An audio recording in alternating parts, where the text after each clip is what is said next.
Anyway, we had a Christmas tree in the one like kind of picture window of our house, and my mom's outside, and my dad yells, "Well, how's it look?" And my cousin, who's out there, she lived below us with her parents and my aunt and uncle. Anyway, she's like, "It's crooked," and I'm helping my dad, and I hear him say, "Your ass is crooked." And so anytime someone says it's crooked, I hear your ass. Fragile. Oh. We started before the intro music. Oh. That's perfect for today. Season 2. Oh, man. Is it 2020 still? I think so. So- What is it? Like December 45th? Oh, is yeah. what people have been saying? 2020, yeah. Yeah. Oh, man. It's been a hell of a year already. Well, tell us about it. Tell us more about what made it Tell us incredible year more already. about. It's what, 13th day of the year? Let me check on my I think so. Yeah, yesterday was my the 12th. watch piece here. And, Beautiful watch. Well, same to you, Tony. Yeah, we got to do a watch episode soon. It's we've been holding off on that. I We think haven't. I'm trying to get some local sponsors for a watch episode. It's not going. Same, bro. It's not going. Same. So, National sponsors. yeah, We'll take whatever. International. Whatever. I'm trying to get some Speedmasters up in here. Old ones, new Or ones. Daytonas. I mean, whatever. We're not picky. We'll do. I mean, I know which one I prefer, but Yeah, it's been a crazy year. Just Yeah. so far, I'm happy to.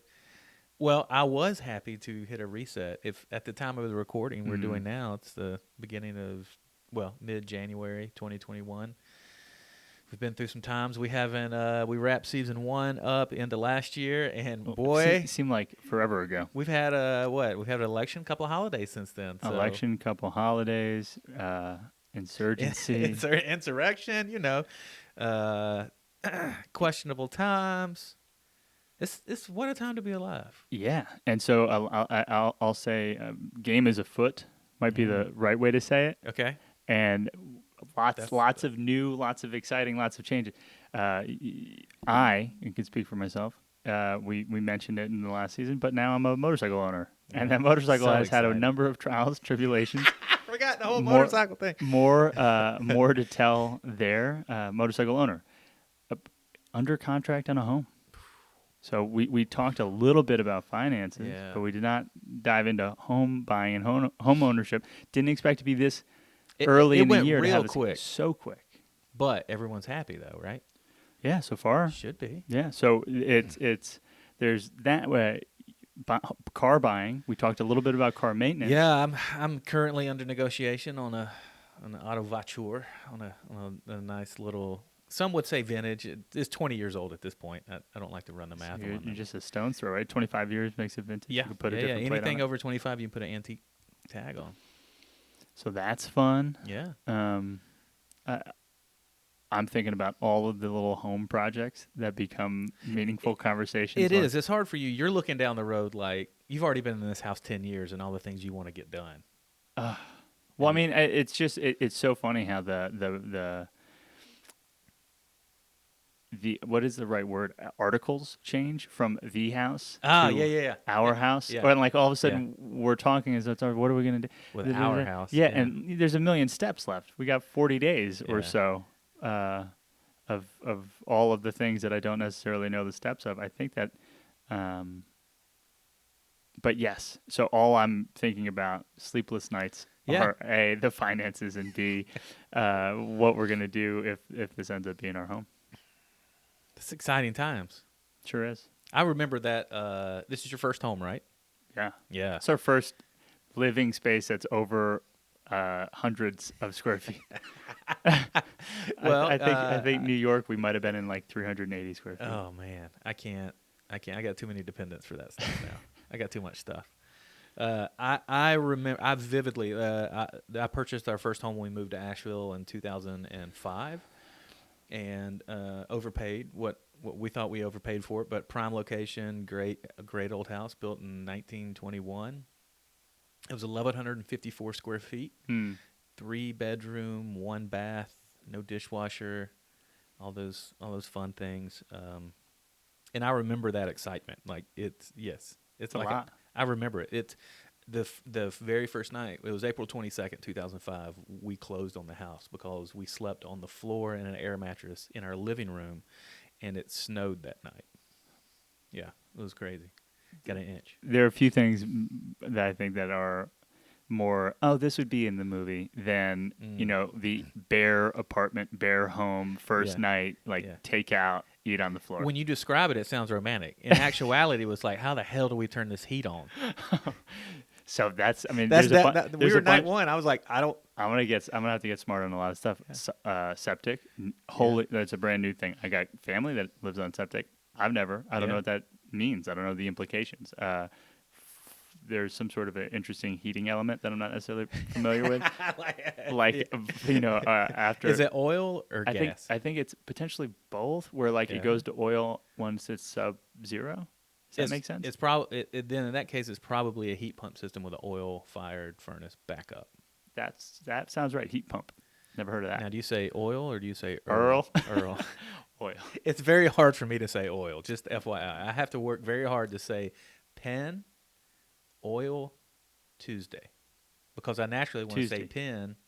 pen, Earl, and Tuesday. Yeah, no, that reminds me of like southeastern Pennsylvania accents, which are, in my opinion, some of the worst accents. Thanks, buddy. I went to school. What? No, It's been but- a 2021. but It's been a good year for you. It's not those words, but they had things. It was like hoagie, which is a hoagie, which is a sandwich, like a long sandwich. Hoagie, pool. It's like a weird pool. Are but they the say people weird. that say wash? Probably. I don't know. They say yuns, right? That's Western PA. It's Okay, that's John's southeastern PA. Yeah, that's right. You That's get like some of them Pittsburgh area, Johns. right? I don't know Pennsylvania. Yeah, very Western well. PA is Pittsburgh. Yeah, so I've been to they Pitt say one. Yens. I got a Yankee friend that lives there. I don't like it very much. To Pittsburgh? Yeah. When He's from did an you go? old You go in the Pittsburgh summer? Yeah, we did go in the summer. He got married. So there was a small group of us who were all architecture students at Clemson. We're in the same fraternity, and there were four of us. He got out. He doesn't practice architecture, but he got out. Somehow became wildly Rappa. His name is Anthony Rappa. Great name. He's big, boisterous Italian dude. He's like 6'4", probably like 240. I don't know. He's fat. 250, 260. You hear me, Rappa. 280. 300. Yeah, it's 6'4", 220 is not fat. Full of personality. Like full of personality. And he somehow managed to talk the most beautiful woman into marrying him. He and I are birds of a feather. Like 5 foot tall, comes from an old Italian family as well. I'm sorry, but she's way out of his league. I don't know what drugs he keeps her on. But he was the last one of us to get married. So we went to Pitt for the wedding, and he comes from a very big, loud family. We got married in the, I think, Catholic church, downtown Pittsburgh, right next to the university. Yeah. And they had the Pitt marching band walk with us the entire wedding party from the church to the reception area, which was like at least 8 blocks away. And the Pitt marching band walked behind us. And my wife had a broken foot at that time, so we were the last people in the chain, and we got to listen to the Pitt the marching horn band. section. Yeah, it was awesome. It was actually a lot of fun. So that's my experience with Pitt. Well, It was a good time. Pitt's a very special little and fun fact. Pitt's a fun, special little town for me. So I haven't been to many necessarily like American cities that would be like premier cities in the state. Yeah. Right. So I've, Yeah. Philadelphia, New York, Okay, Boston. Yeah. Chicago. Not to Chicago. You haven't been to Chicago? That's what I'm saying. Oh, it's my favorite big city. Right. So I've been to a couple places in California. That's pretty much it for like big Okay. city traveling. Yeah. Pittsburgh, I've been to like 11 times. Ah. So I went to in college. I went to a student leadership thing there over the summer one summer, and then I befriended some of the mentors, get an internship in one of their businesses. So I go back a second summer. So then I go back the third summer, and I'm maybe I had already graduated, and now I'm assisting at the leadership summit. And so I went back to this leadership summit like every summer for at least a weekend. It almost got you. Pitt almost got you. But the whole time, it's beautiful in the summer. Pittsburgh is a beautiful city. I Three, imagine Three Rivers Stadium and like watching the a winter. baseball game. But the whole time I'm like, I think the winter here would be so brutal. It's like you can't fool me. Like I know that this winter would be so brutal. And Yeah. so part of the reason Sarah and I visited Asheville, and I don't remember the first visit when exactly in the year it was, but it was beautiful. Second visit, we came in like might have been March, first week of March. Okay. I was like, we need to come when it's decidedly the worst weather in the entire country Yeah. and just see. And it wasn't that bad. It was cold, Yeah. but it wasn't that bad. Like New York City is Oh, like it's slap you in bitter. the face. Like this is all you like exposed. Yeah, you need. Just It's enough like to see. Arctic Circle type stuff, and then you take that layer off, and you're fine when you're inside. But something about wind elements or whipping around buildings is unlike just cold temperature. It's Yeah. a totally different thing. And maybe you know as an architect. It's radiant energy. All that concrete is cold, and it just literally sucks the energy out of you. So yeah, it has to do with energy transfer. Through your shoes as well too. Oh yeah, for sure. Yep. And that's why it's so unbearable. Like dense urban areas are so unbearable in the summer because once they get hot and stay hot, they just turn into an oven, and then they radiate it all night long. Hot damn summer in the city. So all right, so there's that.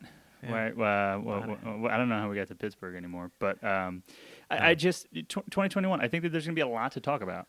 We have a whole list of stuff, which is its own thing. Like we have unbelievable amount of stuff that we have already said that we want to talk about, and then the world has been doing some weird things, which could make it topical and more timely, depending on what I would say production looks like. it has caused the world to be very thoughtful and considerate in its discourse with each other about, what's happening. Yeah, and if you're not being thoughtful and considerate in your discourse with each other and thinking about what's happening, like that to me is one of those. I'll call it a red flag. Like, where do you exist? Yeah. In things that you're not at least trying to consider what other people's lived experiences are like. It is strange. I have grown closer to some people during this time, and I've grown farther apart. Yeah. From people. Yeah. An example of an experience, I have some incredibly close high school friends who are African American, like their parents are from Africa, African American, lived in Newark. They are as close to me as humans can be that aren't actual family. And some of the stuff that they forward me of text messages of people like reaching out that are just bad, like so tasteless, so poorly, so like wildly inconsiderate. Oh yeah. Yeah. And it makes my heart hurt. And then I'm also like, well, what's going on in that person's world? That The way that they're communicating to our high school friends is so removed of, I'll say, empathy. And so I'm like, this guy must be hurting like real bad. Yeah, yeah. That legitimately, there are conversations I want to have with people that I don't think you can have until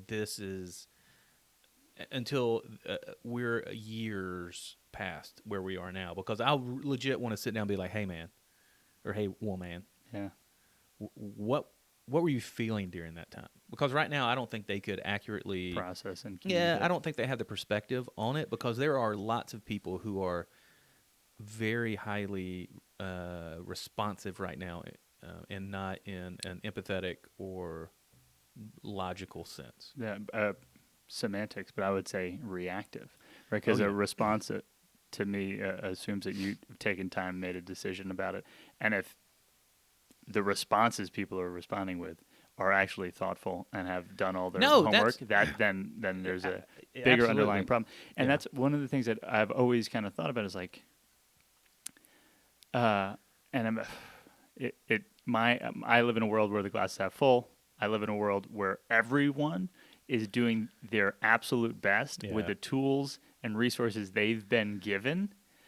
And so when I see someone like wildly underperforming and hurting other people or just not being aware in any way, I go, oh man, like I feel bad. Like they have apparently have no tools in their toolbox to be better neighbors.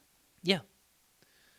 And just along those same lines, there are people who I thought had all of those. Yeah. There have been a few. Surprising. I just like look around like, where like has this person always been here and I just didn't notice it? I have theories Yeah. about why. I mean, the isolation of COVID requirements of, you know, theories and conspiracies have always been in the world. Sure. And so during normal days when you would interact with people outside of your house or outside of a really small circle that you belong to, whether social media circle or not, you would go to a party and you would make You'd float a all right, conspiracy. I'll tell a personal story here. Okay. I grew up in the South Carolina, upstate South Carolina, really small town. Uh, Racism was a thing, like spoken racism. And I remember the first time I told a joke, I was just parroting, just regurgitating a joke that I was told. It wasn't overtly racist, but had a racist undertone. And I remember how it just like everyone looked around like over, like I told the joke, and then everyone looked around real uncomfortable. I was like, oh, shit, I shouldn't do that. And that caused me to do some serious introspective work and be like, oh, why did I do that? You know, I don't really believe this. I'm just so back that up to I believe what is happening is some people are tossing out something that in a more social setting, a setting where you are surrounded by a diverse group of people would have just been like, you'd have just said it once and people would have been like, ugh, and then it would have caused you. But because of the isolation and the kind of like really, really tight reins, the tight circles we now live in because of COVID, you don't get that kind of check. And so if you toss out the one little, like, small little thing about a topic that no one checks for you or no one makes you think, then you toss out the next one, and then you toss out the next one, and they get kind of bigger and bigger and more grandiose. And in if you're statement. doing it in chat rooms And or if exactly parlor you're doing boards, it then on social media platforms that you can tailor your response. You don't like what somebody says back to you, yeah. and so I don't think you get that natural kind of bounce from someone. There's something really powerful. I mean, I just recently read / listened to Sapiens. And there's something really powerful about like shame, right? And like I try to avoid it, but also it's like it is bumpers in bowling. That's right? exactly like why don't I do certain things? Well, because they're illegal. Why don't I do other things? Well, they're immoral. Why don't I do other things? Well, I don't think my wife would be very happy with me. Yeah.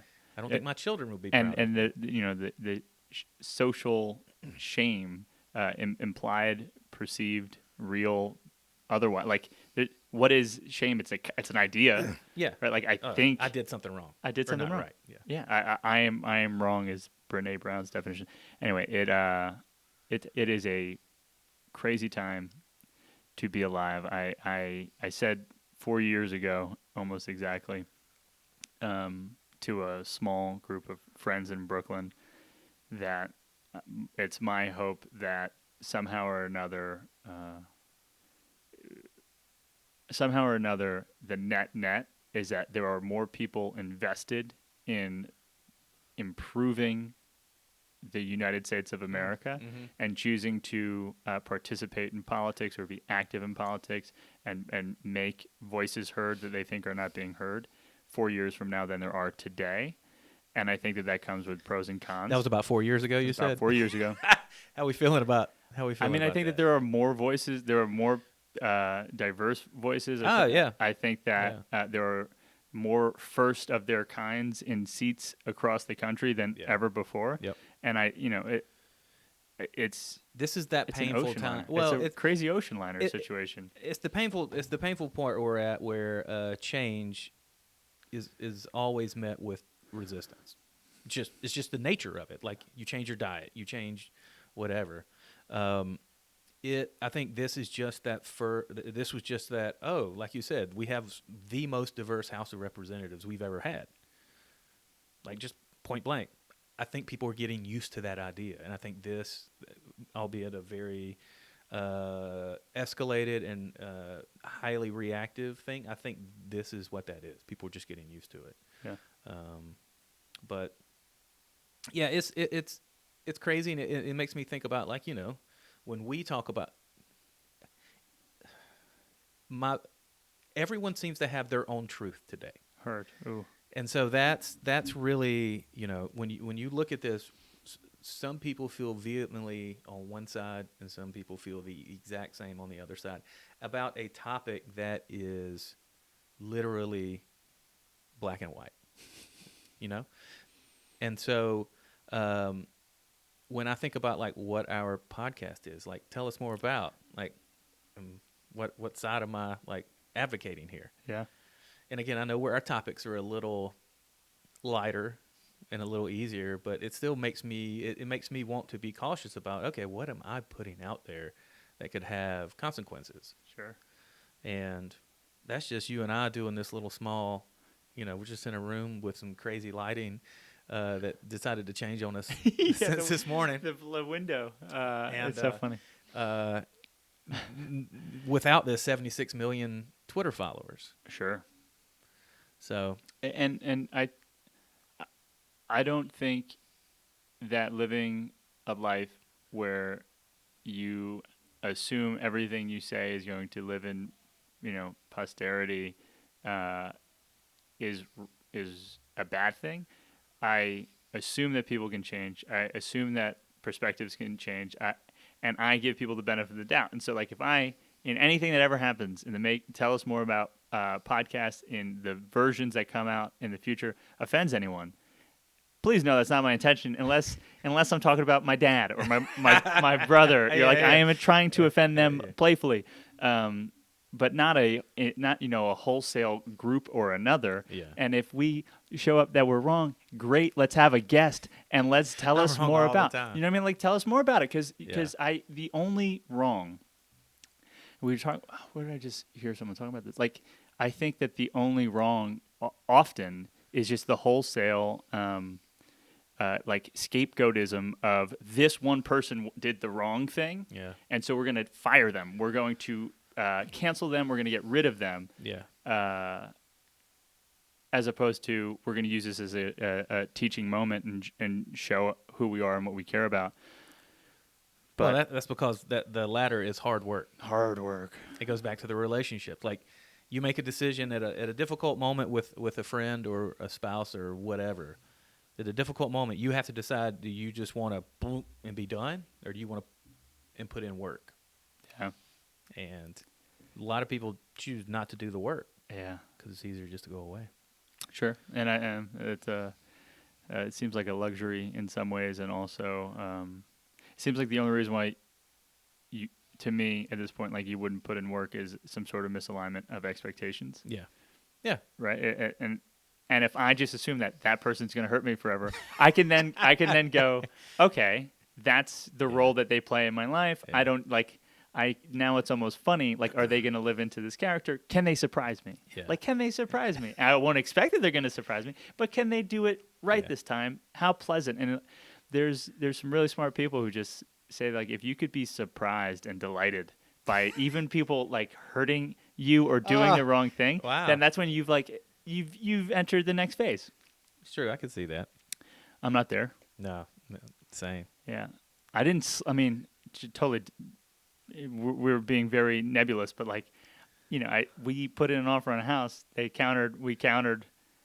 Contract gets signed. I didn't sleep that night, like, because I couldn't be present. Talking about being present, talking about, like, just, like, no expectations. I got a million expectations. So these are just things that they're ideals that I'm working towards. Yeah. They're not me trying to say, like, I'm some sort of Zen priest or whatever. But yeah, I have many more years of disappointment and beatdown in me than you have. So yeah, but I think that, going forward, looking at what season 2 is going to be for us, I feel like it's going to be one of those things where it's we have our list, and I'm very hopeful that all the things going on in the world right now can inform what we talk about. Sure. The key, and this is a little behind the scenes stuff, is going to be that an efficient production process and publishing process. And my thought is that, we'll text some friends or whatever, but I think that maybe we just send these things live right away. Yeah. Just Just be done with it. push it live to YouTube, Yeah. and this is an entirely YouTube production.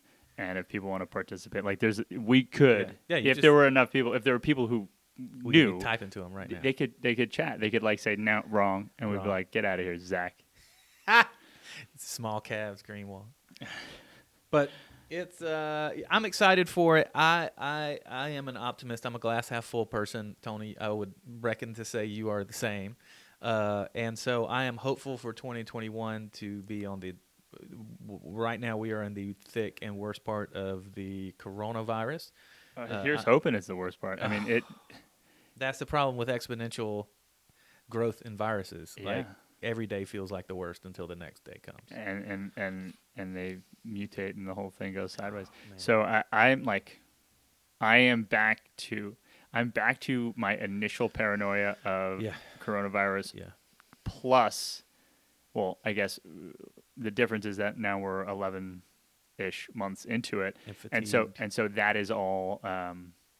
They keep calm, carry on. I use that metaphor a lot. I don't know if I've said it on the podcast before, but England got bombed for like months or years, and the first bombs really shook them and rattled them, and then they kept getting bombed, and then the longer that they lived with the bombs and not being killed by bombs, the less they cared about being bombed, and they would just go to the market during an air raid, and and so like it's you as humans we rationalize and we become desensitized, Yeah. and so we are in this like hasn't got me yet mode, whether you're saying that out loud or not, and your guard comes down. Well, so that is funny you say that.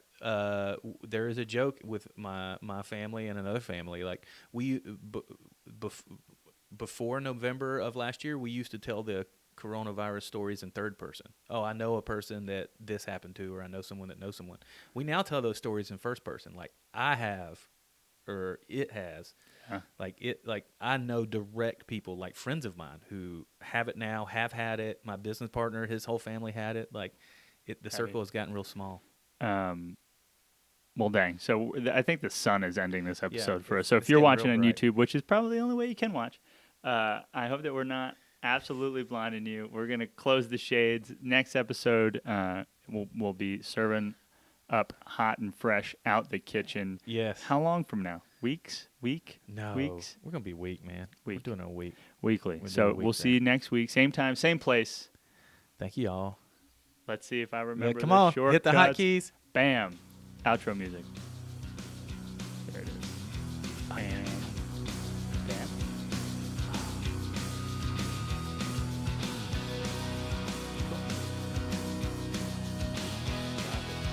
Haven't hit finish yet. It's just one of those days.